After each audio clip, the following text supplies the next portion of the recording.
L'ennemi, un professeur caché. L'ennemi, cet adversaire qui s'oppose à nous, semble être un obstacle sur notre route. Pourtant, dans la philosophie stoïcienne, il est bien plus qu'un simple opposant, il est un maître involontaire qui nous offre l'opportunité de grandir.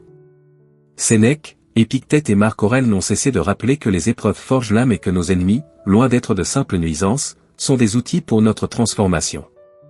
Mais comment adopter cette vision? Comment transformer le ressentiment en sagesse?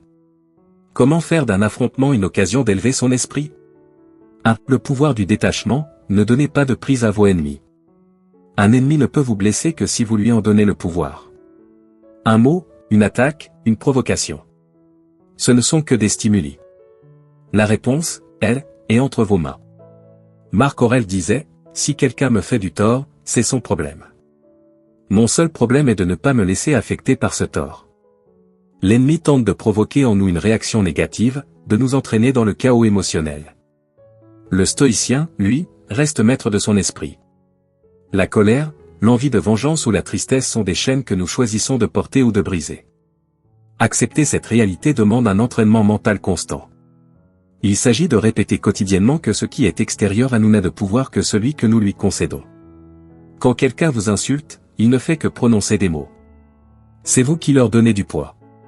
Imaginez un mur de pierre, le vent peut souffler contre lui, la pluie peut le frapper, mais il reste debout. Soyez ce mur. Soyez inébranlable. 2. Le miroir de l'ennemi, un révélateur de nos faiblesses. Plutôt que de haïr vos ennemis, utilisez-les comme des miroirs. Leurs attaques mettent en lumière nos points faibles. Si quelqu'un vous traite d'incompétent et que cela vous atteint, est-ce parce que vous doutez de vos propres capacités? Si une trahison vous détruit, n'est-ce pas parce que vous accordiez une importance excessive à l'approbation d'autrui?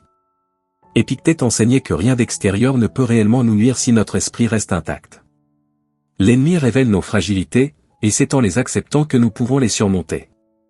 Dans cette logique, chaque conflit devient une opportunité d'auto-analyse. Vous devez vous demander, pourquoi cette critique me touche-t-elle? Si un adversaire peut secouer votre paix intérieure, c'est que cette paix n'était pas aussi solide que vous le croyez. Profitez-en pour renforcer vos points faibles et transformer la moindre insulte en un levier de progression. 3. L'art de l'indifférence, la réponse la plus puissante. Que faire lorsqu'un ennemi vous attaque? La réponse stoïque est simple, rien. Ne pas réagir est souvent la plus grande des victoires. L'ennemi attend une réaction, un combat, une guerre d'ego. Mais lorsque vous ignorez l'offense, vous lui enlevez tout pouvoir. C'est là la force de l'indifférence active. Non pas une faiblesse, mais une démonstration de force intérieure. Sénèque disait: un homme sage est impassible face aux insultes, comme un roc face aux vagues.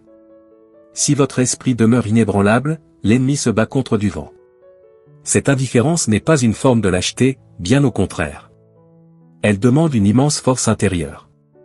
Il est facile de réagir par impulsion, de répondre aux attaques par d'autres attaques. Mais résister à cette tentation et garder le silence, c'est démontrer une puissance bien supérieure. L'ennemi veut du chaos? Offrez-lui du vide. Il veut du tumulte?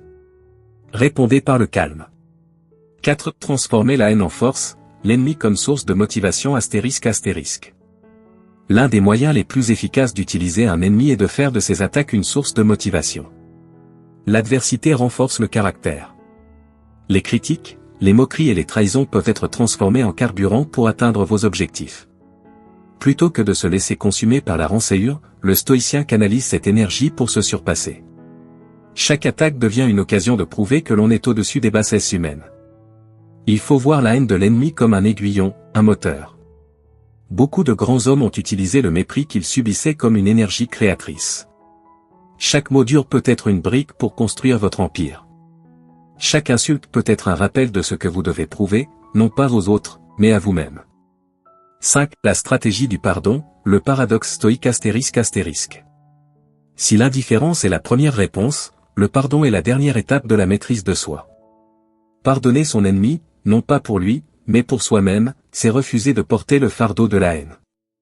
C'est se libérer du poison intérieur que génère la rancune. Marc Aurèle disait, il est dans la nature humaine de faire des erreurs, et il est dans la nature des sages de les comprendre et de les pardonner. Pardonner ne signifie pas se soumettre ou accepter l'injustice. Cela signifie simplement ne plus accorder d'importance à ce qui ne mérite pas notre énergie.